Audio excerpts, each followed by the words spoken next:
Hello everyone आन एटा video सकलोके स्वागतम जनाइछु। आमी आहि पाइ गलो जयपुर राति प्राय 12टा बाजिले ऑनलाइनत बुकिंग करि थैसिलो एखन होटेल सो राति देखुवाब नोवारिलो रातिपुवा भागत देखाम बुली भिडिओটো करिछु। एकेबारे जयपुर रेलवे स्टेशन ओसरत एखन होटेल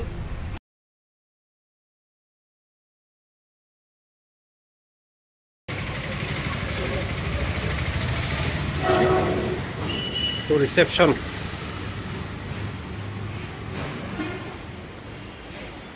आपका होटल के बारे में कुछ बोलिए सर।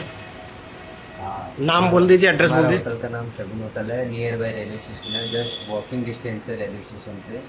क्या क्या फैसिलिटी मिल सकता है आपको यहाँ पे वाटर वाईफाई फैसिलिटी रूम्स मिलेंगे आपको और रिजनेबल प्राइस में। अगर हम लोग आसाम से कोई आएगा तो डिस्काउंट मिलेगा? जी बिल्कुल, आपका रिकमेंडेशन देंगे तो बिल्कुल डिस्काउंट मिलेगा। Okay thank you. सो এইটো হোটেল এইখিনি ৰিসেপশন এইখিনি ধুনীয়া পৰিৱেশ এটা ভাল লগা পৰিৱেশ। তো এতিয়া আমি ৰাতিপুৱা যাবলৈ ওলাইছো ফুৰিব। ইয়াতে মাইনাহত বহি আছে, ইফালে শ্ৰীমতী আছে, এয়া মায়ো বহি আছে। আমি তো ফুৰিব ওলাই যাম আৰু যোৱাৰ আগে আগে হোটেলখন এবাৰ দেখাই লৈছো।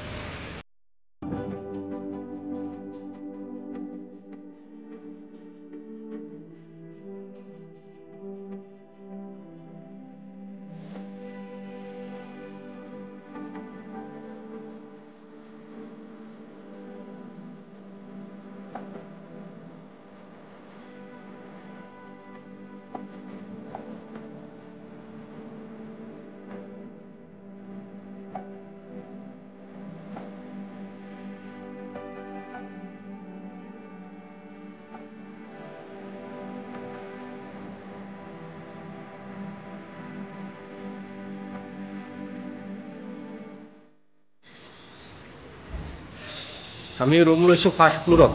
তাতে লিফট আছে, লিফটত নাযাওঁ, ফার্স্ট ফ্লোরত রুম লৈছো। এইটো সাইডত এটা স্টেপ উঠিলে পায়। সো বলক এটা ৰুমটোৰ আপোনালোকক দি দিম কেনেকা ৰুমত আছো মই।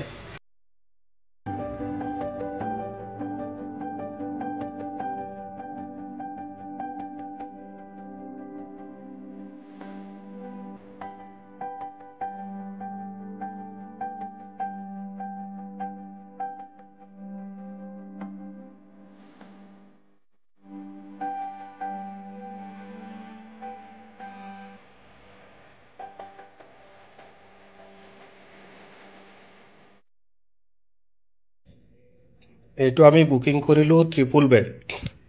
ট্ৰিপল বেড মানে আমি 5 জন থাকিব পৰাকে খুব ধুনীয়া এটা পৰিৱেশ। সাফ চিকুণ ৰুমটো, এফালে এসি আছে, ইয়াতে এজন মানুহ শুব পাৰে। এখন কিং বেড আছে, এইখন বাচ্চা লৈ আমি 3-4 জন আৰামত শুব পাৰো। ধুনীয়া সাফ চিকুণ আছে। এইটো বেডৰ ওচৰত ইফালে টয়লেটৰ ব্যৱস্থা আছে, এইটো এসি আৰু ইফালে সাইডত মিৰৰ এখন দিয়া আছে। এখন মিৰৰ, ৰুমটো পৰিপাটি আছে। ইফালে এখন সৰু টেবুল দিয়া আছে, এইটো সাইডে এইটো টিভি আছে, শুই টিভি চাব পাৰে। আৰু আপোনাৰ কাপোৰ কানি ৰাখাৰ কাৰণে এইটো বক্স দিয়া আছে। ইয়াতে সৰু এখন টেবুল আছে, লগতে এখন চকী, এটা ডাষ্টবিন, মুঠতে ঠিকঠাক আছে। আৰু আমি 3 দিনৰ কাৰণে বুকিং কৰিছো 3000 টকাত, মানে পাৰ ডে 1000 কে। 1000 হিসাবত ৰুমটো ঠিকই আছে মোৰ হিসাবত। 1000 কে পাৰ ডে হিসাবত 3000ত আপোনাৰ এই ৰুমটো আমি 5 জন থাকিম। তো সেই হিসাব মোৰ হিসাবতো ভালে লাগিছে।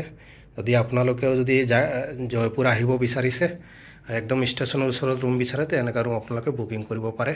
মই হোটেলখনৰ কন্টেক্ট ডিটেইলছ দি দিম, আপোনালোকে কন্টেক্ট কৰি ল'ব। আশা কৰো ভিডিওটো আপোনালোকৰ ভাল লাগিব। যদি ভাল লাগে শেয়াৰ কৰি দিব। আৰু এটা এখন গামোচা আমাৰ দেই, এখন আমাৰ অসমৰ গামোচা, এখন তেওঁলোকৰ নহয়, মই ৰাখা গামোচা এখন হয়। যদি আপোনালোকৰ ভিডিওটো ভাল লাগে শেয়াৰ কৰি দিব।